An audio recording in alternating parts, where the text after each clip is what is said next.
आज की बात अब हर शाम सोमवार से शुक्रवार 8:30 बजे से। बड़ी खबर वाराणसी से, जहां एक सीएनजी पंप के पास भीषण आग लग गई। आग की वजह से वाराणसी के फूलपुर थाना इलाके में गेल के सीएनजी पंप के पास बना यार्ड, वहां से आग शुरू हुई। यहां पीएनजी कनेक्शन के लिए प्लास्टिक पाइप का स्टोर था। आग लगते ही आग की लपटें ऊंची ऊंची उठने लगी, जिससे वहां हड़कंप मच गया। आसपास मौजूद लोगों में अफरा तफरी देखी गई। फौरन फायर ब्रिगेड को खबर दी गई। पहले वाराणसी के ही 4-5 दमकल गाड़ियां मौके पर पहुंची, लेकिन आग विकराल हो चुकी थी। बगल में सीएनजी पंप को खतरा था, तो आसपास के जिलों से भी फायर ब्रिगेड की गाड़ियों को बुलवाया गया। आग रात के करीब 9:30 बजे के आसपास लगी और 2.5 घंटे की मशक्कत के बाद आग पर काबू पा लिया गया। राहत की बात यह रही कि आग को सीएनजी पंप तक फैलने से पहले रोक लिया गया। आग में यार्ड में रखा प्लास्टिक का सामान जलकर खाक हो गया, लेकिन कोई जनहानि इस हादसे में नहीं हुई।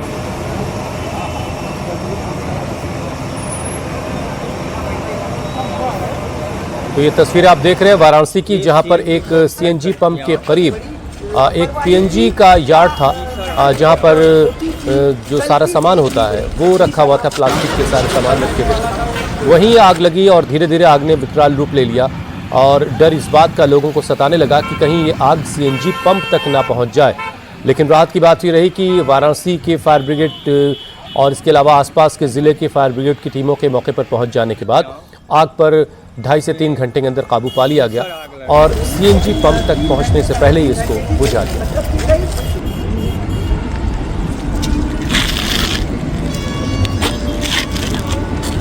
तो ये बड़ी आग इस वक्त आप देख रहे हैं, जो पूरा यार्ड है पीएनजी का वो इसकी चपेट में आया और देखते ही देखते पूरे यार्ड में आग फैल गई। राहत की बात यह है कि बगल का जो सीएनजी स्टेशन है वो इसकी चपेट में आता, उससे पहले ही आग पर काबू पा लिया गया। कई बार जो है हवा का रुख भी आग बुझाने के दौरान जो है वो काफ़ी मददगार होता है, कई बार नुकसान पहुंचा रहा होता है। क्योंकि बगल में सीएनजी पंप था, इसलिए बहुत ज़रूरी था फायर फाइटर्स के लिए कि आग को उस दिशा में जाने से हर हालत में रोका जाए, वरना नुकसान बहुत बड़ा हो सकता था। और राहत की बात ये रही कि वक्त रहते आग पर काबू पा लिया गया और सीएनजी पंप तक आग की लपटों को जाने से पहले ही बुझा दिया गया। एक और राहत की बात यह है कि इस हादसे में किस तरह की जनहानि नहीं हुई। ये 3 अलग अलग कैमरों से आप ली गई तस्वीरों को देखिए और देखिए कि आग कितनी भयानक थी। शुक्र इस बात का है कि इसमें किसी की जान नहीं गई और आग को सीएनजी स्टेशन तक पहुंचने से पहले ही रोक लिया गया, बुझा दिया।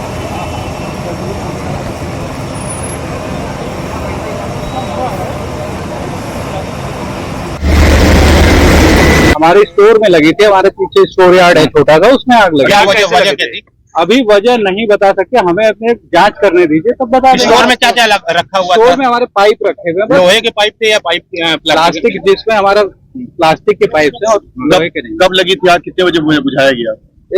9:25 की बात है। अच्छा, शाम को लगी 9:25 मतलब कितने बजे तक बुझाई? 2-2.5 घंटे तक। अच्छा, गेल पेट्रोल पंप पे तो आग नहीं लगी? नहीं, तो किसी तरह का नुकसान कोई नहीं, कोई तरीके की ह्यूमन लॉस नहीं है, कोई इंजरी नहीं है। नॉर्मल हमारा पाइप जला है, मटेरियल लॉस है, वो जो भी उसका इवैल्यूएशन होगा आपको बता देंगे।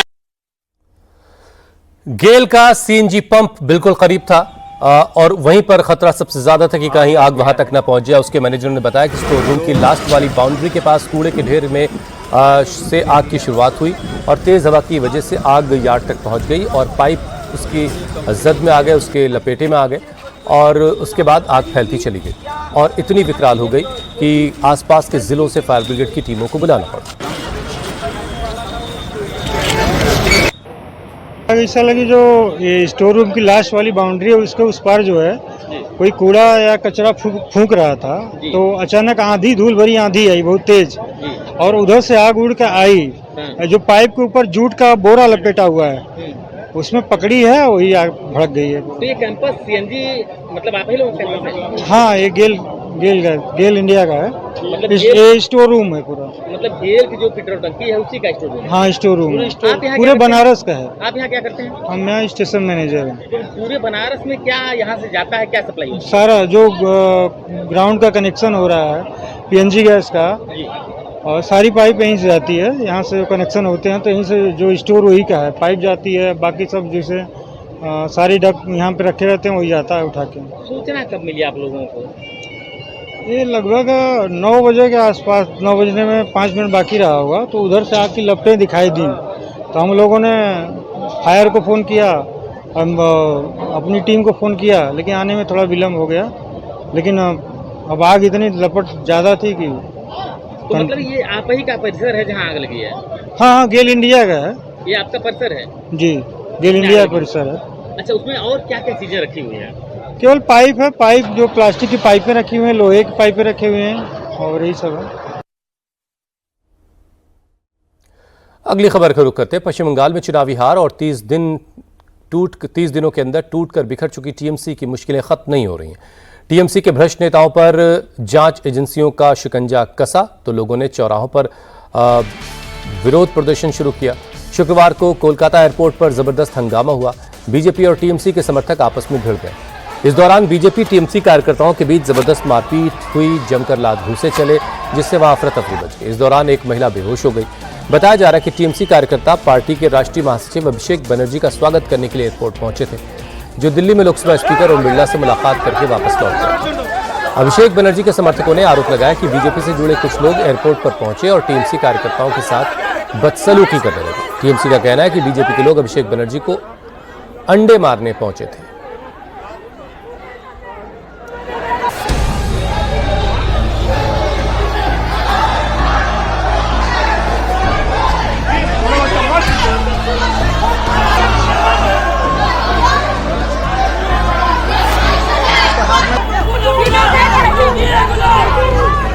कोलकाता एयरपोर्ट के बाहर जबरदस्त हंगामा हो गया। बीजेपी और टीएमसी के कार्यकर्ताओं के बीच में मारपीट हो गई। टीएमसी के कार्यकर्ताओं ने बीजेपी कार्यकर्ताओं पर हमला किया। बीजेपी समर्थक पर हेलमेट से हमला किया।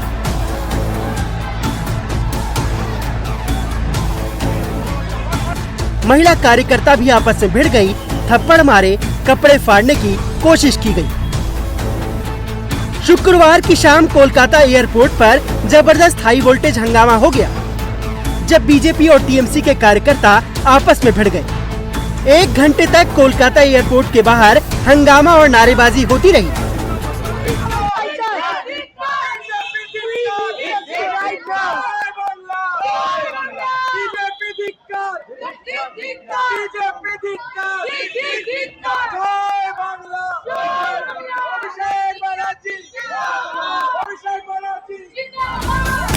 एयरपोर्ट पर यह झड़प टीएमसी के राष्ट्रीय महासचिव अभिषेक बनर्जी के आने से ठीक पहले हुई। अभिषेक बनर्जी दिल्ली से कोलकाता लौट रहे थे। उनके स्वागत के लिए बड़ी संख्या में टीएमसी समर्थक पहुंचे थे। तभी वहां कुछ बीजेपी कार्यकर्ता भी पहुंच गए, जिसके बाद पहले दोनों पक्षों में कहासुनी हुई और देखते ही देखते मारपीट होने लगी। আমাদের দাদাকে অভিষেক ব্যানার্জিকে আক্রমণ করবে বলে টিম নিয়ে এসেছিল। আমরা সৌজন্যের খাতিরে হাত জোড় করে বলেছি এটা আমাদের বাংলার কালচার নয়। টিম কালচার আমাদের বাংলার বন্দুক मुझे आप सिखाया ये आपने मुझे आप सिखाया they have brought का जो मार खाया था हालात टेंशन वाले हो गए। दोनों पार्टियों के समर्थक आपस में भिड़ गए। अराइवल एरिया के बाहर हाथापाई होने लगी, जिसके बाद पुलिस और सिक्योरिटी वाले मौके पर पहुंचे और हालात को काबू करने की कोशिश की गई। अभिषेक बनर्जी के समर्थकों का आरोप है कि ये हमला बीजेपी के लोगों ने किया है, जो अपने साथ अंडे और हथियार लेकर आए थे। लड़कियां आए और उनके साथ एक आदमी आया था जो पीला कलर का कुर्ता पहन के, फिर उन लोगों के हाथ में अंडा था। आप लोग ने वहाँ पे जब लाइव किए थे, आप लोगों को भी दिख गया होगा शायद, और वहाँ पे उन लोगों का झंडा भी लगा हुआ था। थोड़ी देर में जाके हम लोगों ने रिक्वेस्ट किया ये कल्चर प्लीज मत रखिए। उन्होंने बोला ये हम आप लोगों ने सिखाया। फिर उन्होंने एक लड़की और जो हमारे साथ थी, ये थी, इनको आर्म्स वहीं से आर्म्स दिखाया, थप्पड़ मारा, हाथ दिया। क्या मतलब था आग लाने का? इसके पीछे इन लोगों का क्या प्लानिंग था? कौन हाथ है, कौन मदद दे रहा है? टीएमसी समर्थकों ने आरोप लगाया कि बीजेपी समर्थक अभिषेक बनर्जी के आने पर उन पर अंडे फेंकने के लिए एयरपोर्ट पर इकट्ठा हुए थे। उस आदमी के पास बंदूक थी, जिस कार में वो आए थे उसमें अंडों से भरी एक ट्रे भी थी।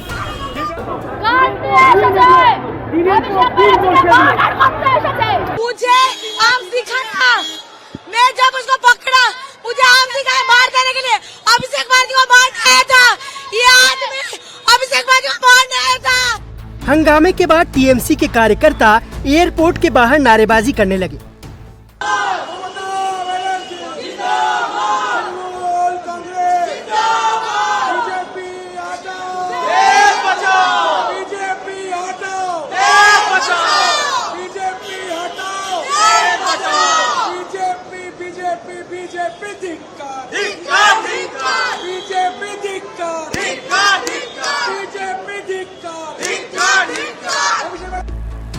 एयरपोर्ट के बाहर हंगामे को देखते हुए हालात को और बिगड़ने से रोकने के लिए पुलिस और सिक्योरिटी फोर्स ने अभिषेक बनर्जी को दूसरे गेट से एयरपोर्ट से बाहर निकाला। फिर देर रात अभिषेक कालीघाट स्थित अपने घर पहुंचे। वहां भी मीडिया का हुजूम उनका इंतजार कर रहा था, लेकिन अभिषेक ने किसी भी सवाल का जवाब नहीं दिया। वो सीधे अपने घर में चले गए। कोलकाता एयरपोर्ट पर हुए हंगामे को लेकर केंद्रीय मंत्री सुकांत मजूमदार ने लोगों से शांति बनाए रखने की अपील की। मजूमदार ने कहा कि लोगों को कानून पर भरोसा रखना चाहिए। जो भी दोषी हैं, उन्हें कानून के मुताबिक सजा जरूर मिलेगी। किसी को कानून हाथ में लेने की जरूरत नहीं है। देखिए, ये तो हर जगह में देखने को मिल रहा है। मैं लोगों से इतना ही अपील करूंगा, शांति बनाए रखे। इस तरीके की चीजें होनी नहीं चाहिए। सबको कानून के ऊपर भरोसा रखना चाहिए। कानून जो दोषी है उनको सजा देगी। इससे पहले अभिषेक बनर्जी ने शुक्रवार को लोकसभा स्पीकर ओम बिरला से दिल्ली में मुलाकात की। इस दौरान उन्होंने टीएमसी के 20 बागी सांसदों को अयोग्य ठहराने की मांग करते हुए 20 याचिकाएं सौंपी। इस दौरान अभिषेक ने स्पीकर से टीएमसी के बागी सांसदों की सदस्यता रद्द करने की मांग की। अभिषेक की तरफ से कहा गया कि बागी सांसदों ने दूसरी पार्टी ज्वाइन की है, ऐसी स्थिति में उनकी सदस्यता रद्द होनी चाहिए। अभिषेक ने तर्क दिया कि ये मर्जर तभी माना जाएगा जब पूरी पार्टी संगठन के साथ मर्जर करे। अगर सिर्फ सदस्य मर्जर कर रहे हैं तो उनकी सदस्यता जानी चाहिए। आपको तृणमूल से दिक्कत है, हो ही सकता है। लगता है कि भाई बीजेपी आपका भी बहुत खास है, कोई दिक्कत नहीं, आप छोड़ दो तृणमूल का पद, आप एमपीशिप से रिजाइन दे दो, कोई मना नहीं कर रहे। चुनाव हो, फिर आप जरूरत पड़े तो बीजेपी का टिकट में जीत के आइए, फिर आप बैठिए यहाँ पे। अभी फिर मुलाकात होगा, उन्होंने बोला है कि मैं दूसरे पक्ष को भी सुनूंगा, फिर आपको दोबारा बुलाऊंगा। तो हम उम्मीद रखते हैं कि भाई हमने संविधान के सारे प्रावधान उनको दिखाया है। लोकसभा का अध्यक्ष, मैं अपेक्षा रखता हूं कि संविधान के हिसाब से काम करेगा और संविधान का गला नहीं घोटेगा। इस बीच टीएमसी में जारी बगावत के बीच ममता बनर्जी को बड़ा झटका लगा है। बागी विधायकों की शिकायत और पूर्व मंत्री अरूप विश्वास की पहल के बाद HDFC बैंक ने तृणमूल कांग्रेस की 3 बैंक खातों को फ्रीज कर दिया है। बताया जा रहा है कि इन खातों में 440 करोड़ रुपए जमा हैं। बागी विधायकों ने अपनी शिकायत में आरोप लगाया है कि ये रकम कट मनी और भ्रष्टाचार से जमा की गई हो सकती है। ये कंप्लेन इसलिए लॉन्च किया गया है क्योंकि ये पैसा कहां से आया है। एक्सटॉर्शन का पैसा है, कट मनी का पैसा है, गवर्नमेंट फंड साइफन हुआ है, लिप्स एंड बाउंड्स का पैसा है। ये सब प्रूव होना चाहिए। हम लोग तो प्रूव नहीं कर पाएंगे, तो ये हम लोग इसलिए FIR किए हैं। तो FIR से गवर्नमेंट अगर प्रूव करेगा मालूम होगा, और खास करके ये पैसा इस्तेमाल भी ना हो। एज चार्टर्ड फ्लाइट में दिल्ली जा रहा है 4 करोड़ 4.5 करोड़ रुपया आने जाने में, तो ये पार्टी का कॉमन आदमी जो केस लड़ रहा है उसके लिए पैसा नहीं है। MLA लोग अपने गोल्ड गिरवी रख रहे हैं। और ये तो हम लोग ये FIR में लिखे हैं कि प्रूव भी होना चाहिए और ट्रांजैक्शन तुरंत बंद कर देना चाहिए। सूत्रों का कहना है कि कुछ और अकाउंट्स भी फ्रीज करने की कार्रवाई शुरू की जा रही है। बागियों के इस कदम से ममता का गुट आग बबूला है। टीएमसी नेता कुणाल घोष का कहना है कि जिन नेताओं को ममता बनर्जी ने पाला वो आज हिसाब मांग रहे हैं।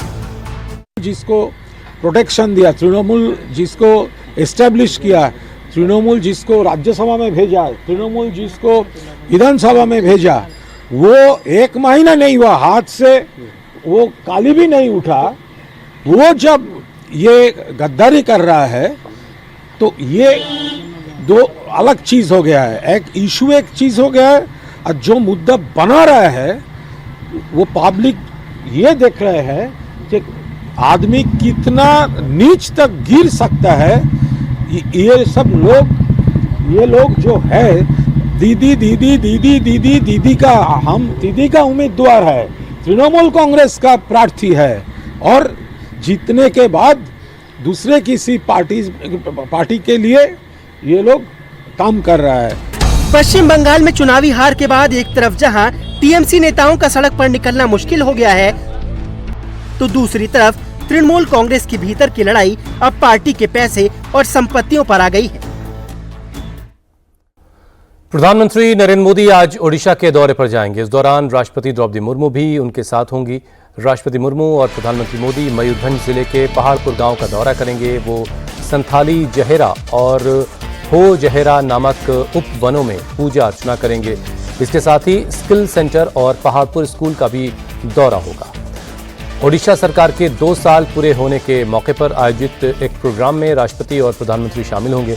पीएम मोदी इस मौके पर 47,600 करोड़ रुपए से ज्यादा की विकास परियोजनाओं का उद्घाटन और शिलान्यास भी करेंगे। पीएम मोदी करोड़ों की परियोजनाओं की नींव रखेंगे। उनमें 600 मेगावाट की अपर इंद्रावती पम्प्ड स्टोरेज परियोजना, आईबी थर्मल पावर स्टेशन के दूसरे चरण की विस्तार की योजना। इस विस्तार के तहत 660 से 660 मेगावाट तक की बिजली यूनिट बनाने वाली संयंत्र का विस्तार होगा। साथ ही झारसुगुड़ा जिले के लखनपुर में Bharat coal gasification and chemicals limited परियोजना की आधारशिला रखी जाएगी।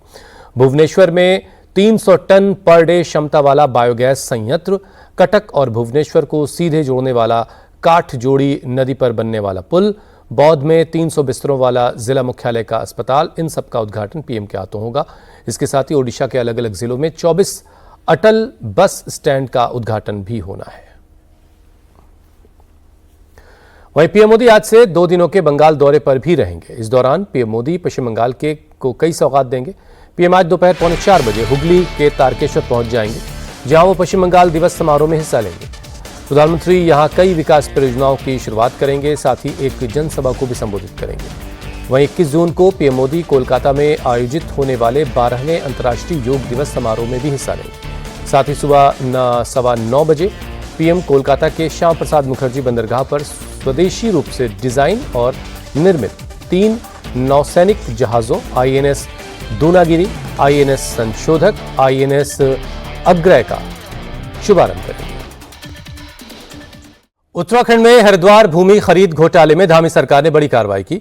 सरकार ने 13 से 15 करोड़ की जमीन को 54 करोड़ रुपए में खरीदने की साजिश रचने वाले 2 आईएएस अफसरों के खिलाफ एक्शन लिया है। तत्कालीन नगर आयुक्त वरुण चौधरी को तुरंत नौकरी से बर्खास्त करने की सिफारिश की गई है। इसके साथ ही हरिद्वार के पूर्व डीएम कर्मेंद्र सिंह पर बड़ी पेनल्टी लगाने का फैसला लिया गया। इस जमीन को खरीदने में सभी नियमों को ताक पर रख दिया गया। आरोप है कि नगर निगम ने जिस जमीन को खरीदा वो कूड़े के डंपिंग ग्राउंड के पास खेती की जमीन थी, लेकिन इसके बाद भी जमीन खरीदने की प्रक्रिया को आगे बढ़ाया गया और फिर कॉमर्शियल दरों पर जमीन खरीदने के लिए उसका लैंड यूज बदला गया। इस जमीन खरीद में सरकारी राजस्व को करीब 39 करोड़ रुपए का नुकसान हुआ। सीएम धामी को जैसे ही इस गड़बड़ी का पता लगा, उन्होंने फौरन जांच के आदेश दिए। फिर जब जांच में अधिकारियों को दोषी पाया गया तो उनके खिलाफ कार्रवाई की गई। सीएम धामी ने पूर्व डीएम हरिद्वार कर्मेंद्र सिंह, नगर आयुक्त वरुण चौधरी और एसडीएम अजय वीर समेत 12 अधिकारियों को सस्पेंड कर दिया है। इस एक्शन के साथ ही धामी सरकार ने साफ किया कि वो इस तरह के घोटालों और अपने पद के दुरुपयोग करने वालों को बख्शेंगे नहीं। बड़ी खबर ब्रिटेन से है, जहां के उत्तरी लंदन में 2 ट्रेनों के बीच आमने सामने की टक्कर हो गई। इस हादसे में 50 से ज्यादा लोग जख्मी हैं। पुलिस के मुताबिक बेडफोर्ड इलाके में सेंट पैनक्रॉस और लीसेस्टर के बीच कल शाम करीब 6:45 बजे यह हादसा हुआ। हादसे की खबर मिलते ही फायर ब्रिगेड और पुलिस की टीम मौके पर पहुंची। रेस्क्यू का काम शुरू हुआ। एयर एम्बुलेंस की मदद से घायलों को तुरंत अस्पताल पहुंचाया गया। ट्रेन हादसे की वजह से कई लोग और भी जख्मी हैं और ये रूट बाधित हो गया। अब इस हादसे की जांच की जा रही है।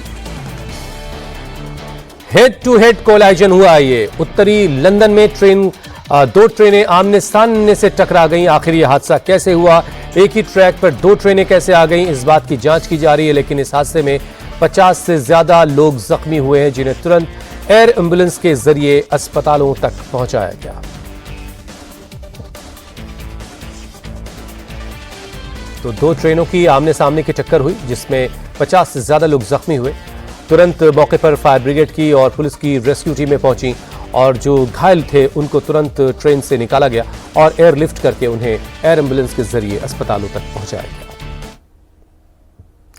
अयोध्या में राम मंदिर में चढ़ावा चोरी के मामले में जांच तेज हो गई है। छठे दिन आज एसआईटी कई लोगों से पूछताछ करने वाली है, क्योंकि इस मामले में अब और भी आरोप सामने आ रहे हैं। मंदिर से जुड़े पूर्व इंजीनियर के मुताबिक मंदिर के निर्माण में कमीशन खोरी जमकर हुई है। राम के नाम पर खूब पैसा खाया गया। इसके अलावा जौनपुर के कारोबारी अजय विश्वकर्मा ने रामलला को चांदी की चरण पादुका और हार चढ़ाया था, लेकिन आज तक उन्हें चढ़ावे की रसीद नहीं मिली। और हैरानी की बात यह है कि अब ना रत्नों से जड़ा हार मिल रहा है, न चरण पादुकाएं। एसआईटी ने इसके बारे में जानकारी मांगी, लेकिन अब तक कुछ पता नहीं चल पाया। ऐसे में एसआईटी के सामने कई चुनौतियां हैं, जिसे लेकर वो पूछताछ करने में लगी है।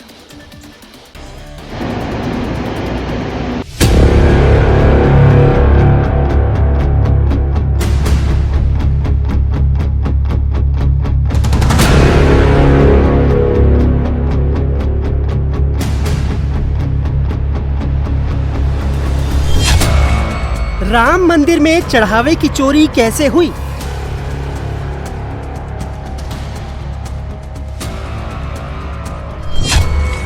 पापियों ने चढ़ावा चुराया, मंदिर निर्माण में भी पैसा खाया।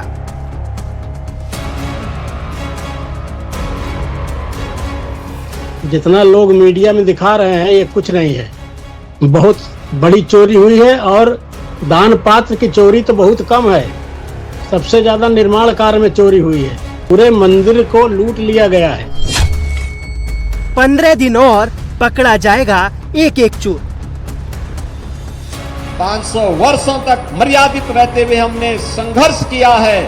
15 दिन और देख लें, इंतजार कर लो, चिंता मत करो।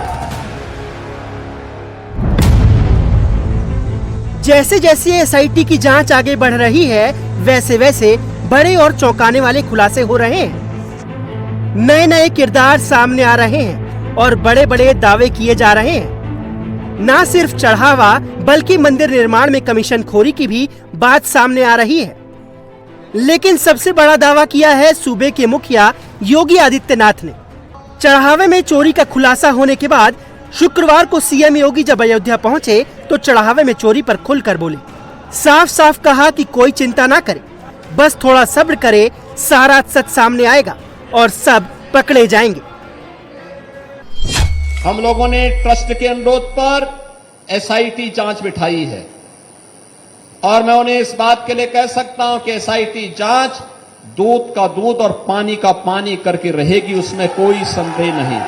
अगर किसी के पास कोई डॉक्यूमेंट्री प्रूफ है, वे कृपया एसआईटी को उपलब्ध करवा दें, एसआईटी को दे दें, एसआईटी जांच करके देगी। प्रभु राम ने हमें मर्यादा का पाठ पढ़ाया है, मर्यादित रहने का आचरण दिया है। हम उस मर्यादा का पालन करते हुए हमने 500 वर्षों तक प्रभु राम के स्थान को लेने के लिए संघर्ष किया है। 15 दिन और देख लें, इंतजार कर लो, चिंता मत करो। राम भक्तों को सीएम योगी ने 15 दिन का इंतजार करने को कहा है, लेकिन इतने समय में एसआईटी को कई सवालों का जवाब ढूंढना है। जांच का आज छठा दिन है और 1 या 2 दिन में एसआईटी को अपनी शुरुआती रिपोर्ट सीएम योगी को सौंपनी है। लेकिन एसआईटी के लिए पूरे मामले की जांच करना आसान नहीं है, क्योंकि राम मंदिर परिसर में जहां दान पात्र रखे हैं और जहां चढ़ावे की काउंटिंग होती है, वहां जो सीसीटीवी कैमरे लगे हैं उनकी फुटेज 45 दिन बाद डिलीट हो जाती है। यानी 45 दिन से पहले का कोई सबूत नहीं है। हालांकि पुरानी फुटेज को रिकवर करने की कोशिश की जा रही है। एसआईटी लगातार पूछताछ में जुटी है। इस बीच एक और बड़ा आरोप सामने आया है, जो लगाया है मंदिर निर्माण से जुड़े एक पूर्व इंजीनियर दीनानाथ वर्मा ने। दीनानाथ वर्मा का आरोप है कि चढ़ावे में चोरी का खेल तो अब शुरू हुआ है, लेकिन पैसों की हेराफेरी और कमीशन खोरी तो मंदिर निर्माण शुरू होने के साथ शुरू हो गई थी। जितना लोग मीडिया में दिखा रहे हैं ये कुछ नहीं है, बहुत बड़ी चोरी हुई है और दान पात्र की चोरी तो बहुत कम है। सबसे ज्यादा निर्माण कार्य में चोरी हुई है। पूरे मंदिर को लूट लिया गया है और इस लूट के सरगना थे अनिल मिश्रा, टिन्नू यादव, और धन जो लूटा गया है उसके सरदार थे आप बैंक के रत्नेश चतुर्वेदी।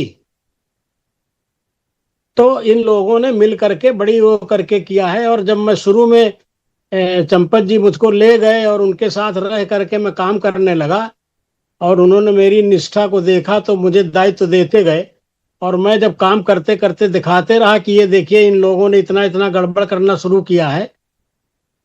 तो ये अभिलेखों को दिखाने के बाद, रिकॉर्डिंग सुनाने के बाद भी चंपत जी कहते थे कि दीनानाथ जी आप जो है अपने हिसाब से काम करिए, ये सब चोर हैं, और कुछ कार्रवाई नहीं करते थे। यानी न सिर्फ चढ़ावे में बल्कि मंदिर निर्माण में भी पैसा खाया गया है। अब समझिए कि चढ़ावे चोरी का खेल कैसे खेला गया। राम मंदिर के कैंपस में कुल 18 मंदिर हैं। पूरे परिसर में अलग अलग जगहों पर 40 दान पात्र हैं। 2 शिफ्ट में डोनेशन की गिनती होती है। दोनों शिफ्टों में 22-22 लोग होते हैं। पहले सिक्कों, नोटों और सोने चांदी के गहनों को अलग किया जाता है, फिर सबकी गिनती की जाती है। इस पूरे प्रोसेस की निगरानी का जिम्मा अनिल मिश्रा का था। अनिल मिश्रा ने सुभाष श्रीवास्तव को जिम्मेदारी दी थी। पूर्व इंजीनियर दीनानाथ वर्मा ने अनिल मिश्रा और टिन्नू यादव के रिश्ते का भी खुलासा किया। उन्होंने आरोप लगाया कि सिर्फ काउंटिंग सेंटर में ही चढ़ावे की चोरी नहीं हुई, बल्कि जिस वक्त चढ़ावे की रकम को काउंटिंग सेंटर से बैंक में शिफ्ट किया जाता था, उस वक्त भी कुछ लोग इसमें से कुछ रकम पर हाथ साफ कर लेते थे। असल में जब बक्से की पलटी कराई जाती थी तख्त के ऊपर, तो उसमें जो कुछ भी निकलता था उसको अलग छांट कर रख दिया जाता, आभूषण रत्न अलग रख दिया जाता, उसकी फोटो खींच ली जाती और बाकी पैसे की गिनती होती। और गिनती के बाद सब पे नंबरिंग डाल करके बंडल पे, और जो इंचार्ज है उसको दस्तखत करना चाहिए और बैंक वाले को दस्तखत करना चाहिए, तब बक्से में ले करके और फिर बैंक में जाके वहां फिर गिनती करा करके जमा करा के रसीद लेना चाहिए था। ये नितांत अभाव रहा है। ये लोग क्या करते थे कि 100 नोट की जगह 150 नोट की गड्डी बना दिए, एक बक्से में 10 गड्डी दिखाए और 15 गड्डी डाल दिए। आप समझिए इस तरह से किए और इंचार्ज उसको ध्यान नहीं दे पाए, लेकिन जब ध्यान दिए पकड़े गए तो हटा दिए गए। अब ऐसे समझिए आप। एसआईटी का फोकस चंपत राय, अनिल मिश्रा, गोपाल राव, टिन्नू यादव समेत उन सभी लोगों पर है जिनका मंदिर के मैनेजमेंट और चढ़ावे की काउंटिंग में बड़ा रोल है, जिन पर शक है, जिनकी जिम्मेदारी थी। हर किसी से एसआईटी पूछताछ कर रही है। उनके बयानों को क्रॉस चेक किया जा रहा है। जो बातें बाहर निकल कर आ रही हैं, उससे एक बात साफ है कि चढ़ावा चोरी आज से नहीं लंबे समय से चल रही थी और बिना किसी डर के चल रही थी। मतलब चढ़ावा चोरों को इतना पता था कि उनका कुछ नहीं होने वाला, इसलिए वो खुलकर चढ़ावा चुराते रहे। सवाल तो ये भी है कि चंपत राय क्या ये सब जानते थे और जानकर भी चुप रहे? अनिल मिश्रा जो एक सीसीटीवी देखते थे, क्या उनकी नजर इस पर नहीं पड़ी? क्योंकि चढ़ावा चोरी का जो खेल सामने आया है वो चौंकाने वाला है। चोरी का खेल काउंटिंग सेंटर में चढ़ावे की रकम के नोटों की छटाई से शुरू हो जाता था। छटाई करके 5, 10, 20, 50, 100, 200, 500 रुपए के नोटों की गड्डियां बनाई जाती थी। 100 नोटों की 10 गड्डियों के बंडल बनाकर लोहे के बॉक्स में भरकर बैंक भेजा जाता था। इसी दौरान खेल होने का शक है। 500 रुपए के नोटों की 10 गड्डियों का एक बंडल यानी 5 लाख रुपए रखे गए। इनका वाउचर बनाया गया, लेकिन बैंक जाते समय बक्से में 10 बंडलों की जगह 13, 14 या 15 बंडल रख दिए जाते थे। यानी 500 रुपए के 3 से 5 बंडल ज्यादा रख दिए जाते थे। फिर बैंक जाने के रास्ते में गाड़ी को रोककर ये बंडल निकाल लिए जाते थे। और अब खबर नीट री एग्जाम से जुड़ी हुई, जो कल होना है, इसे लेकर सरकार सतर्क है। एग्जाम से पहले टेलीग्राम ऐप को बंद कर दिया गया है। हर राज्य में साइबर एक्सपर्ट्स की टीम काम कर रही है। तो आज एनटीए तमाम सेंटर्स पर मॉक ड्रिल करने वाला है। पेपर की तैयारियों को परखा जाएगा। सुबह 9 बजे से रात 8 बजे तक होने वाली मॉक ड्रिल में पेपर को लेकर पूरा प्रोसेस आज रिहर्सल होगी प्रोसेस की, जिसमें पुलिस, अर्धसैनिक बल, जिला प्रशासन और ड्यूटी में तैनात कर्मचारी शामिल होंगे। मॉक ड्रिल के जरिए एग्जाम व्यवस्था को चेक किया जाएगा। देश भर में 5000 से ज्यादा सेंटर्स पर कल एग्जाम होना है और लगभग 2.5 लाख पुलिसकर्मी सुरक्षा व्यवस्था को संभालेंगे। अंदाजा लगा सकते हैं आप कि सरकार ने किस तरह की तैयारी की है। इतना ही नहीं, मेडिकल कॉलेजेस के निर्देश दिए गए हैं कि 20 और 21 जून को एमबीबीएस के स्टूडेंट्स को छुट्टी ना दी जाए।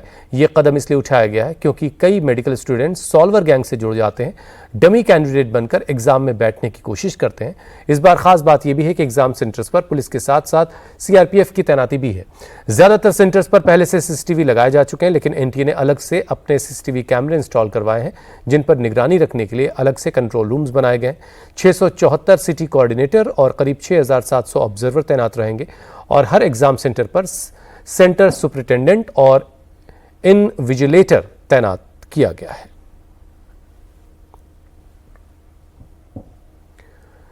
नीट के री एग्जाम में छात्रों को कोई दिक्कत ना हो, इसके लिए एनटीए ने एडवाइजरी जारी की है, जिसमें ड्रेस कोड भी बताया गया है। एडवाइजरी के मुताबिक स्टूडेंट एग्जाम सेंटर में पानी की ट्रांसपेरेंट बोतल ही ले जा सकेंगे। एडमिट कार्ड को भी ट्रांसपेरेंट पॉलिथीन में ले जाने की इजाजत है। साथ ही छात्रों को सलाह दी गई है कि हल्के कपड़े पहनकर आएं। इसके साथ ही छात्र मेटालिक चीजें, बेल्ट, गहने जैसी चीजें न लाएं। वहीं अगर कोई स्टूडेंट फुल स्लीव के कपड़े या ऊनी कपड़े पहनकर आता है तो एग्जाम सेंटर पर उसे थोड़ा जल्दी पहुंचना होगा, क्योंकि ऐसे स्टूडेंट की फ्रिस्किंग में देर लग सकती है। एनटीए ने स्टूडेंट्स को चप्पल पहनकर आने की सलाह दी है। साथ ही कहा गया है कि अपना एडमिट कार्ड सिर्फ अधिकारियों के साइट से ही डाउनलोड करें और कोई भी कंफ्यूजन हो तो एनटीए के ऑफिशियल वेबसाइट पर जरूर विजिट कर लें। महाराष्ट्र में शिवसेना में दूसरी बार बगावत के बाद शुक्रवार को शिवसेना के दोनों गुटों में अपनी ताकत का शक्ति प्रदर्शन किया। मौका था शिवसेना के 60वें स्थापना दिवस का, लेकिन दो गुटों में बढ़ चुकी शिवसेना में आज भी असली और नकली की लड़ाई जारी है। इस दौरान कार्यकर्ताओं को संबोधित करते हुए शिवसेना उद्धव गुट के नेता उद्धव ठाकरे ने बीजेपी, शिंदे और बागियों पर तीखा हमला बोला। उन्होंने कहा कि अगर पार्टी कार्यकर्ताओं और नेताओं को लगता है कि वो शिवसेना प्रमुख पद के लिए ठीक नहीं है तो वो पद छोड़ने के लिए तैयार है। इसके साथ ही उद्धव कांग्रेस में विलय की अटकलों पर भी खुलकर बोले। उन्होंने कहा कि बीजेपी के साथ 30 साल रहकर भी हम बीजेपी में विलीन नहीं हुए, तो कांग्रेस में विलीन होने की बात कहां से आ गई? आहे कुठे तो भाजप आहे कुठे? आज भाजपकडे संसदेत 2/3 मेजॉरिटी अजिबात नाहीये, पण जेवढे भाजपाचे खासदार आहेत त्याच्यात 2/3 सगळे बाहेरचे आहेत, सगळे कांग्रेस। अगर पार्टी कार्यकर्ताओं और नेताओं को लगता है कि मैं शिवसेना प्रमुख पद के लिए ठीक नहीं हूं, तो मैं पद छोड़ने के लिए तैयार हूं। मैं किसी भी योग्य व्यक्ति को शिवसेना का अध्यक्ष बनाने के लिए तैयार हूं। मैं संघर्ष से पीछे हटने वाला नहीं हूं, लेकिन जिस दिन आपको लगे कि मैं इस जिम्मेदारी के लिए सही नहीं हूं, उसी दिन मैं ये पद छोड़ दूंगा। किसानों ने चंदा दिया, कार्यकर्ताओं ने मेहनत की और ये नेता जीत कर चले गए। मेरे आदेश का इंतजार मत कीजिए, उनसे हिसाब मांगिए। मेरी बीजेपी को सलाह है कि अगर आप इसी रास्ते पर चलते रहे तो आपका भविष्य नहीं है। युवाओं को कम मत आंकिए। आजादी की लड़ाई युवाओं ने लड़ी थी और वे बड़े बदलाव लाने की ताकत रखते हैं। कुछ लोग चिल्ला चिल्ला कर कह रहे हैं कि शिवसेना कांग्रेस में विलय हो जाएगी। 30 साल बीजेपी के साथ रहने के बावजूद हमने कभी शिवसेना का बीजेपी में विलय नहीं किया, तो क्या मैं कांग्रेस में विलय हो जाऊंगा? अब तो बीजेपी ही शिंदे में विलय हो जाएगी। पण जर का मी असं गर्वाने म्हटलं की मी तुला तिकीट दिलं, मी तुला निवडून आणलं, मी तुला मंत्री केलं, मी तुला आमदार केलं, मी तुला विधानसभेतल्या मंत्रिपदाची तिथली खुर्ची दाखवली, तर हा माझा गर्व असेल। पण मी गर्वाने नाही बोलू शकत, कारण मला माहितीये की उद्धव ठाकरे। वहीं महाराष्ट्र के डिप्टी सीएम एकनाथ शिंदे ने रैली से सीधे उद्धव ठाकरे को चुनौती दी। शिंदे ने कहा कि 4 साल पहले इन्हीं लोगों ने धमकी दी थी, लेकिन वो मुंबई आए और जो धमकियां दे रहे थे वो घर में बैठकर ऑनलाइन स्क्रीन देख रहे थे। इसके साथ ही शिंदे ने कहा कि विधानसभा चुनाव में वो हार गए, बीएमसी पर भी उनकी पकड़ कमजोर हुई है। उन्होंने पूरी ताकत लगा दी, लेकिन जनता ने उनका साथ नहीं दिया। असावे लागता हे जन्मशताब्दी वर्ष आपण अत्यंत बाळासाहेबांच्या आवडत्या उपक्रमाने साजरा करणार आहोत. माझ्या लाडक्या शिवसैनिकांनो, तुम्ही खरे उद्धव ठाकरे लगातार जाओ जाओ कहते रहते हैं. जब आप ऐसा कहेंगे तो लोग आपको छोड़कर जाएंगे ही. इस पर उद्धव को आत्मचिंतन करने की जरूरत है. उद्धव के पीछे अब कोई नहीं बचा है. उनके साथ सिर्फ कुछ सलाहकार और चाटुकार रह गए हैं. ऐसी स्थिति में उनकी पार्टी कैसे आगे बढ़ेगी? 4 साल पहले इन्हीं लोगों ने मुझे धमकी दी थी. मुझे कहा गया था कि मुंबई आकर दिखाओ, वापस नहीं जा पाओगे. क्या मुंबई किसी के बाप की जागीर है? मैं मुंबई आया और हेलीकॉप्टर छोड़कर सड़क मार्ग से यात्रा की. मैं खुद चलकर वर्ली तक पहुंचा था, लेकिन जो धमकियां दे रहे थे वे घर पर बैठकर ऑनलाइन स्क्रीन पर देख रहे थे. उद्धव कहते हैं कि वे ऑपरेशन करेंगे. वे किसका ऑपरेशन करेंगे? वो तो सिर्फ बातें करने वाले लोग हैं. मैं खुद डॉक्टर तो नहीं हूँ, लेकिन जरूरत पड़ने पर राजनीतिक ऑपरेशन करना अच्छे से जानता हूँ. ऑपरेशन करने के लिए शेर का दिल चाहिए, भेड़िए का नहीं. बाघ की खाल पहन लेने से कोई भेड़िया बाघ नहीं बन जाता. जनता सब जानती है और सब देख रही है. आशीर्वाद दिला आणि मागे बाळासाहेब आणि दिगे साहेबांचा आशीर्वाद होता आणि म्हणून आपण जनतेच्या न्यायाला जिंकलो. कारण लाडक्या बहिणींचे, लाडक्या भावांचे आशीर्वाद आपल्या पाठी. महाराष्ट्र में शिवसेना उद्धव गुट के बाद अब एनसीपी शरद पवार गुट में भी टूट की खबर है. सूत्रों की माने तो शरद पवार की पार्टी के 8 में से 5 सांसद पार्टी का साथ छोड़ सकते हैं. अजित पवार की एनसीपी के नेता और पूर्व मंत्री धर्मराव बाबा अत्राम ने दावा किया कि शरद पवार की पार्टी के 5 से 6 सांसद अलग हो सकते हैं. इनमें से 5 सांसद उनके संपर्क में हैं. हालांकि शरद पवार की पार्टी के नेताओं ने इस तरह के दावों को बेबुनियाद बताया. अनिल देशमुख ने कहा कि ऑपरेशन टाइगर कामयाब होने का ये मतलब नहीं कि हर एक ऑपरेशन सफल होगा. बाबा अतराम जी एक पार्टी में हैं, उनकी बेटी हमारे पार्टी में है. उनके बेटी ने हमारे पार्टी से, मतलब शरद पवार पार्टी से तुतारी चिन्ह के ऊपर अपने पिता मतलब बाबा अतराम के खिलाफ में ही चुनाव लड़ा. जो बाबा अतराम की बेटी अपने पिताजी का नहीं सुन सकती, अपने बाबा अतराम अपने बेटी को नहीं संभाल सकते, वो बाकी दूसरे पार्टी के बारे में उटपटांग जो बातें करते हैं उसमें कोई सच्चाई नहीं है. बाबा अतराम को सीरियसली लेने की जरूरत नहीं है. हमारे सांसद जो है जितने, वो सब पवार साहब के साथ में. ये एक आधा ऑपरेशन सक्सेसफुल हुआ उसका मतलब सभी ऑपरेशन सक्सेसफुल होंगे, ऐसा नहीं होता. राजनीति में ऐसा नहीं होता. ठीक है, कुछ मजबूरियों के कारण, कुछ लेन देन के कारण या कुछ डर के कारण एजेंसीज का, इन्होंने शायद शिवसेना के खासदारों ने ऐसा निर्णय लिया होगा. वो तो संजय राउत साहब ने खास खुलेआम बोला है ना, क्या हुआ क्या नहीं. तो वहीं उत्तर प्रदेश में मिलावटखोरों के खिलाफ बड़ा अभियान चलाया जा रहा है. खाद्य सुरक्षा विभाग की टीम लगातार एक्शन में जुटी है. इसी कड़ी में बागपत में बड़ी कार्रवाई हुई. मेरठ और गाजियाबाद से लाई गई संदिग्ध खाद्य सामग्री जब्त की गई, जिसमें 580 किलो पनीर और 240 किलो क्रीम शामिल था. जेसीबी की मदद से जमीन में गड्ढा कर संदिग्ध खाद्य सामग्री को नष्ट किया गया. साथ ही मिलावट की आशंका को देखते हुए टीम ने 5 नमूने भी लिए, जिन्हें जांच के लिए लैब में भेजा गया. रिपोर्ट आने के बाद सख्त कानूनी कार्रवाई की तैयारी की जाएगी. तो उधर ग्रेटर नोएडा में भी खाद्य विभाग की टीम ने बड़ी कार्रवाई करते हुए 300 किलो पनीर जब्त किया, उसे नष्ट किया.